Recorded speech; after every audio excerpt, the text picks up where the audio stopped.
Hello Merfolk fans, I'm Joe, thanks very much for joining me. I'm here with round 3 of a Modern Friendly League. The opponent won the die roll, so I'm on the draw. Well, this is a super slow opening hand with Reejereys and Master of Waves. We can attack with the Mutavault a little bit. We've got Dismember for threats. AEther Vial will let us deploy any creatures that we draw into. We are on the draw, and we do have 50% of our deck as creatures. I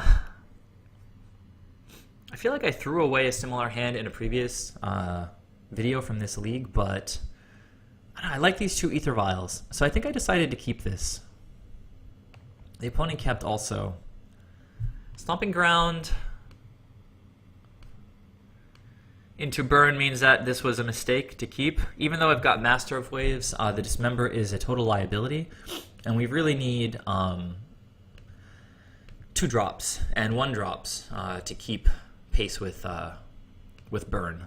Oh my god, I revealed another Dismember from the Goblin Guide. So this is absolutely sort of worst case scenario stuff. If you run 2 Dismembers in your deck, you are going to draw them both against burn every now and then. In this case, these 2 Dismembers acting as like 2 2/3 lightning bolts in the opponent's favor. So we're going to play AEther Vial. It's pretty much a lost cause. The opponent did give me an island off the Goblin Guide. Follows up with a Lava Spike. Cracks his Arid Mesa for an untapped Sacred Foundry. Huh. That was strange. It looks like he took 2 life from the Sacred Foundry and then decided not to use it. Just a misclick, I guess, or something. Good for us, but not good enough, I don't think. So, drew another land. I guess we play a Mutavault now. Potentially block and trade with a Goblin Guide. No, it looks like I played an island. Not quite sure the rationale behind there, behind that move. Oh, I guess it was that I was playing out AEther Vial anyway, so I couldn't block with the Mutavault, so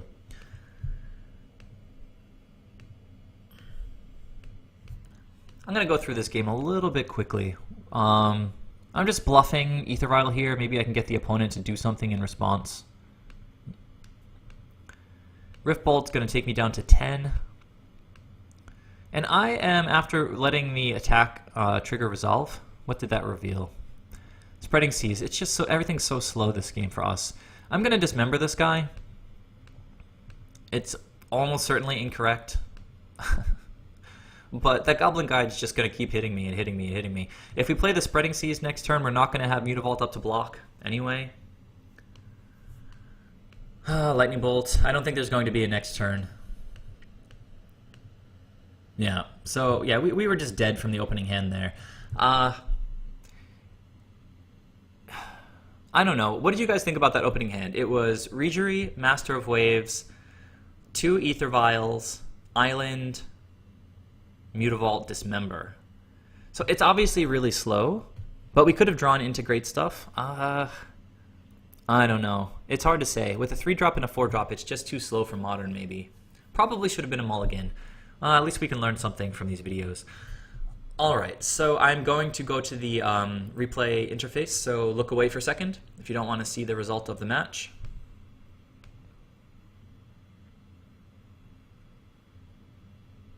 Alright, I'm back. I'll be on the play now. I guess this is a keep. We really want to see some Dispels from the sideboard. Also some Seas effects would be really good. Naya Burn is one of the decks where Spreading Seas and Seas Claim can be really good. It's a 3-color deck, and we can really hurt them. They have a lot of double red spells, especially after sideboarding. They bring in all their Searing Blazes and things like that. But with an AEther Vial, 2 Lords and a Master of Waves, who is actually sensational in this matchup, I have to keep this. It's actually a pretty easy decision, I guess. Island and AEther Vial, pass to the opponent. Another Goblin Guide. Just hoping that we draw some lands off of this guy. Oh, there's a Wanderwine Hub. That's pretty awesome. So even though Goblin Guide is this insanely efficient creature, this 2/2 with haste for 1 red, it has a real drawback, right? I mean, if I didn't get this land off of this guy, I would have top decked this land. My draws would be so much slower. But as it stands, I got to draw that land now, and I'll get to draw something else this turn. Like a Harbinger. I can bounce this guy if I want to. It's actually much better than running out the Lord, because if he has something like a Searing Blaze next turn, we'd much rather that he hit this Harbinger of the Tides rather than a Lord. And we get to make him commit more mana to getting this Goblin Guide back on the board. Not the biggest blowout, only because we bounced a 1-drop with haste. But it's still a mana investment by the opponent. And that can be really important in this matchup. So he plays the Goblin Guide. Now I have the opportunity to block here. Let's let this trigger resolve. I got another land, so things are going perfectly with the Goblin Guide so far. I could choose to block here and trade, but since I'm going to have 2 Lords pretty soon, this guy could become a pretty powerful attacker, or just a big wall as a blocker if I need him to be. So I think it's a little bit too early to block and trade with this Goblin Guide right now. It looks like the opponent might be on 1 land, but he might just be a savvy player and is bluffing to his second main phase where he'll play his land. So there it is. I don't know what this guy is doing. It's almost like he's playing Death Shadow. That's the second. I think maybe he doesn't know how to work with shock lands on Magic Online, because for the second time he just took 2 damage and then tapped his Stomping Grounds. For nothing. Very strange. I don't know what's going on. And he didn't say anything about it in the chat. So we will use AEther Vial's ability, and yeah, with the opponent tapped out, we'll just run out both of our Lords right now. Push as much damage as we can. This matchup is a race. And I didn't really see any benefit to holding up the Lord with AEther Vial. It's not like the opponent was going to try to Lightning Bolt my Harbinger and then I could catch him out by bringing in a second Lord. No, if they're going to target one of our creatures, they're going to target... oh, no, I'm sorry. What the opponent did with this land after replaying the Goblin Guide was to exile a Rift Bolt. So, didn't just take 2 damage for no reason.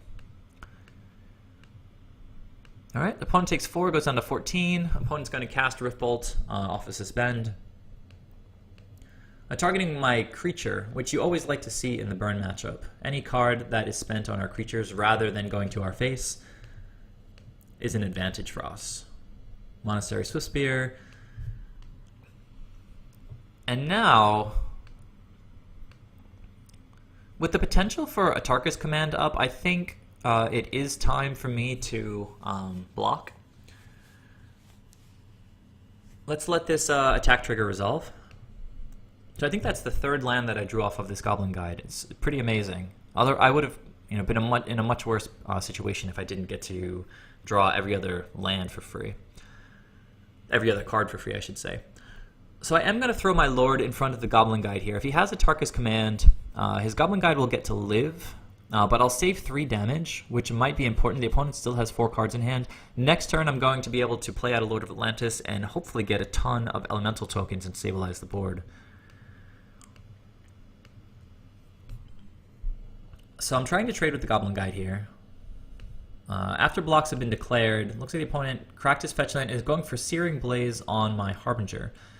So that's fine. It's not going to protect his Goblin Guide. It will make his Monastery Swiftspear a little bit bigger. I'm going to take 3 to the dome from the Searing Blaze. And the Swiftspear will deal me 2. The Goblin Guide is gone, and I'm going to get to rebuild in a pretty big way this turn. Alright, well, drew another Lord. Very happy to see that. Play that guy right now and just jam the Master of Waves, getting 3 tokens. Let's see what the opponent's follow-up is. A Vexing Devil. This is not something you see that often these days in Burn. When he enters the battlefield, any opponent may have it deal 4 damage to him or her. If a player does, you sacrifice him. So if this guy is the first play in the game, you usually just take the 4 damage, because otherwise he's just going to attack for 2 or 3 times and do 12 damage. But now, with a bunch of creatures on the board, I can just choose to let this silly 4/3, doesn't even have haste, come onto the battlefield. So plays a Sacred Foundry tapped, left with 2 cards in hand. Things are looking decent. The opponent's still at 13 life. passes the turn without attacking. So for our turn, we'll leave Aether Vial alone and draw a Cursecatcher, which is pretty nice because it can flush out any sort of Searing Blazes that the opponent might have in hand, so we have a better idea of what we're working against. Alright, so you know, before I played the Cursecatcher, it's probable that the opponent, if he had something like a Searing Blaze or Lightning Bolt, he probably would have cast it on our turn on his turn when we were tapped out anyway. So I was feeling pretty decently sure that he didn't have removal in hand. So I felt that we could press a bit of an advantage right now. We've got 3 blockers up next turn no matter what, if I don't attack with them. Swing for 3. Swing with Master of Waves, who's unblockable. Swing with the Lord of Atlantis. Potentially we can lure him into some kind of block, an unfavorable block, and just kind of leverage the board advantage that we have here. Let's swing with these 2. So the opponent chooses to block with the Vexing Devil. So in this case, that was calculated because I was hoping, again, based on the fact that the opponent didn't cast removal on our Lord when we were tapped out, that he doesn't have removal now. So blocking him, I can bring in Lord of Atlantis number 2 with Aether Vial, and just trade with the Vexing Devil. Keep the opponent's board trim, and just keep chipping in for damage on our side. So opponent took 3 there, going down to 9, and plays another Vexing Devil. Okay, so just run it back.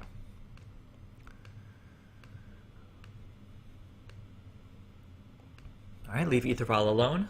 If we draw a Silvergill, we want to just be able to put that guy into play.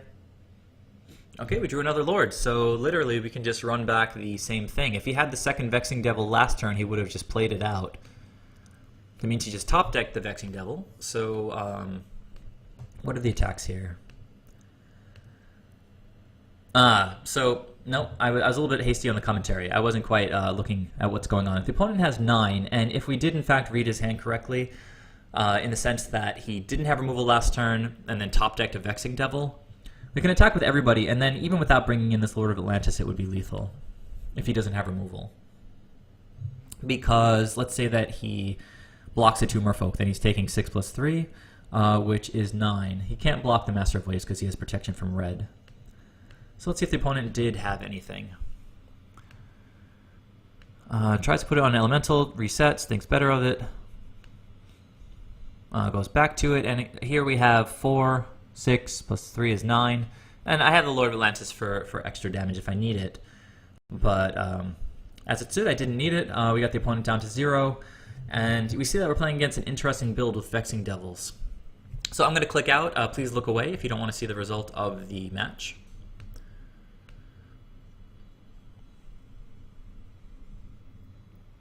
All right, I'm back. The opponent's going to be on the play this game, which is unfortunate. Look at this hand. I mean, all of these cards by themselves are good against burn, but it's so slow. And what if I draw more lands, right? Dispel is excellent. Master of Waves is the best creature against burn. But if I mulligan, I have a chance to get a lot of good stuff. I can draw an Aether Vial, some Silvergills, maybe some Spreading Seas and Seize Claims, also some Dispels, Lords. I've got a lot of good things that I can draw into. So I think I did choose to mulligan here. It's 4 lands, Cursecatcher, Dispel, and Master of Waves. The opponent kept his 7. I felt obliged to mulligan, and unfortunately just hit an absolutely terrible 6. This 5 is about as much as you can ask for from a 5, but I don't think it's better than the 7. Spreading Seas gets to stay on the top, I think.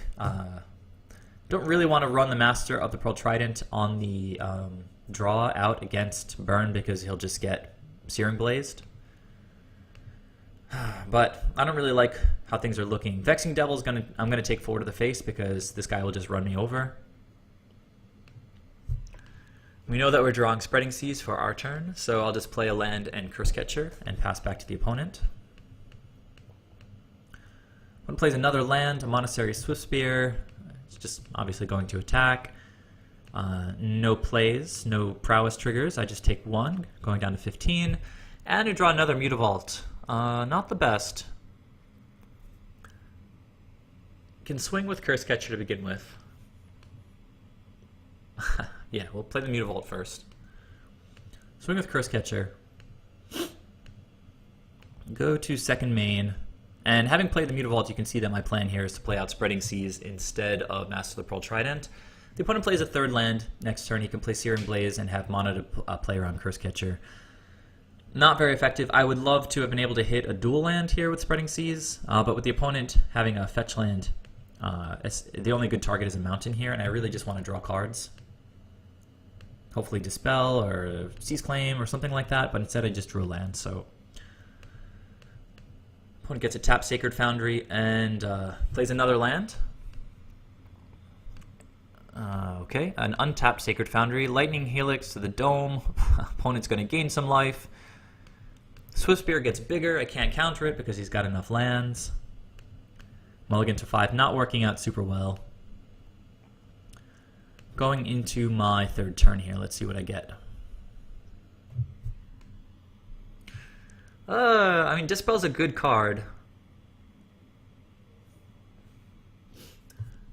This might be a good example of why you should really not play out Mutavaults in the early part of games. We have a lot of spells, especially post-sideboard, like most especially post-sideboard because we've got so many counter spells and seize claims and things like that, that there's going to be a lot of situations on turn 3 where you want to use 3 blue mana symbols. So for example, this turn, if I had played out an island last turn, I can play out a Cavern, play my Master, swing for 2, and have Dispel up. But as it stands, I can really only attack with a Mutavault and leave Dispel up. Which really isn't that great, since the opponent is sitting at 18 and is going to have 4 cards in hand next turn.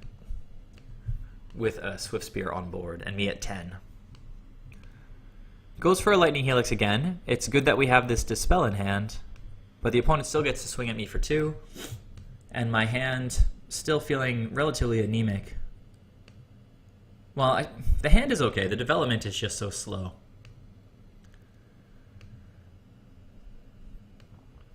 Aether Vial and lands. I can play the Lord.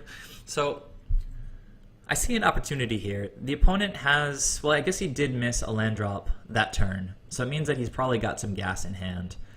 Which makes me, not feel like this is a real opportunity. But it's important to think about what your outs are in difficult situations. If the opponent had nothing but 3 lands in hand, or say that he has 3 Swiftspears or something like that, I could play the Lord and activate 1 Mutavault this turn and swing for 5. He goes to 10, and then that leaves me with exactly 10 points on the board. I have 2, 2, 3, and 3. So it's at least some glimmer of hope that I might not just get crushed here. Activate the 1 Mutavault, swing with the Cursecatcher and the Mutavault for 5. Opponent goes from 15 down to 10. And we've got 10 damage on board. Opponent plays another land. But remember, I think there's a Path to Exile. That's a bad way to start the turn for us. We will get an island, but we've got no blockers left. Not that I was really planning on blocking the Swiftspear anyway. Alright, cracks the Arid Mesa. Not a good sign. I'm at 8, Lava Spike goes down to 5. Could still live through the Swiftspear attack, but there's a Lightning Bolt. It's going to drop me all the way down to 2. I try to counter it with a Cursecatcher. But the opponent, of course, has 1 extra land. Left exactly at 0 cards, he takes me down to lethal. So, kind of unfortunate. I conceded, I guess, at this point, and lost game 3, lost round 3 to the Burn opponent. In hindsight, if we think back, I made what I think are 2 poor mulligan decisions in this matchup. The first one in game 1 was blind. I didn't know that I was playing against Burn, but the hand was Reejerey, Master of Waves, Dismember, Aether Vial, Island, Mutavault. So it was really slow in most matchups in Modern. I was on the draw, so of course I had the potential to draw into a bunch of Cursecatchers and Silvergills to catch me up in the early part of the game. but it's equally likely that I would draw into more Master of Waves and Spreading Seas and just stuff that doesn't help protect me in the early part of the game. So in the blind, you know, I had creatures and spells. I had a removal spell. I had lands. It looks like a keep on its face. But if your only creatures are Reejerey and Master of Waves in your opening hand, it's a good sign that you should probably mulligan it in the modern format because everything is so fast. And the second questionable decision was in this game where I threw away 4 lands, Cursecatcher, Dispel, and Master of Waves. Cursecatcher and Dispel could both have gained me a little bit of time to eventually land the Master of Waves. In the meantime, I would have been drawing cards, hopefully playing 1 or 2 other creatures, potentially playing more Spreading Seas, things like that, drawing into more counterspells. So that was 4 lands, Cursecatcher, Dispel, and Master of Waves. And I think it has to be a keep in this matchup. I don't think that, if you think about that hand as a mulligan to 6, right, it would be 3 lands, Cursecatcher, Dispel, and Master of Waves. And that, to me, seems like a really easy keep, right? Because we've got a counterspell, we've got a bomb with Master of Waves. So keeping the 7-card hand, just ensures that we have that 4th land to play Master of Waves.